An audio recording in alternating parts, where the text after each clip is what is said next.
که نه ځکه مې ورته دا شعر ویلی ځکه چې دې ډېر زیات دا شعر خوښوي ها ماشاءالله اواز یې ډېر ښایسته دی قطر ته فسټ ټایم راغلي او جی قطر ته زه فرست ټایم راغلی یم او زما اولنۍ ځل په دې ملک کې زه قطر ته یم راغلی د نیشنل ډے په حواله باندې څه پیغام ورکوئ ستا ګانې چې وه هغه هم د دې سره ریلیټډ وه ډېره بهترین د قطر په حواله تاسو دغه سانګس چې دی هغه ووایي نو تاسو څه پیغام ورکوئ کتونکو ته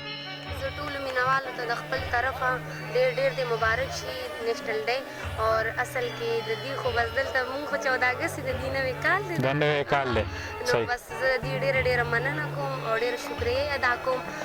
چې دې دلته وباسو او دلته زموږ څو کتلونه راغلل او زه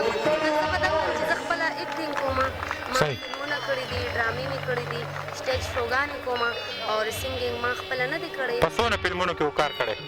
ما خو 11 فلمونه کړي دي شاهد سره ما ډېر کار کړی دی اجنادر عثمان دې سره مې هم کړی خو اصل کې زما اوس سینګینګ ته اراده شته چې زه سینګینګ شروع کوم نو انشاءالله زما پوره امید دی چې زه ګانه په خپل اواز ووایم نو دې ته ډېره زیاته خوښوي ځکه چې دا ما اوس زه د ستاره یونس په اواز باندې لپ سینګ کوم اصل کې زه خپله ما سینګینګ نه دا راته ووایه چې دومره پښتانه ناسي او د هغوی د لاسونو پړقا یې دومره دادي نو بیا په زړه څه تېرېږي نو دا خو موږ له ډېره مزه راکوي ډېر خوند راکوي چې موږ دې ملک ته ځو دوبۍ ته ځو چېرته هم ځو دا پښتانه وینو نو بس موږ ډېر زیات خوشحالي ها چې عبدالجانان بنګش چې د پښتنو دلته کې د پښتنو مشر دی پرزیډنټ دی که د هغه موږ به ذکر ونه کړو نو بیا به بده وي د عبدالجانان بنګش په حواله څه وایي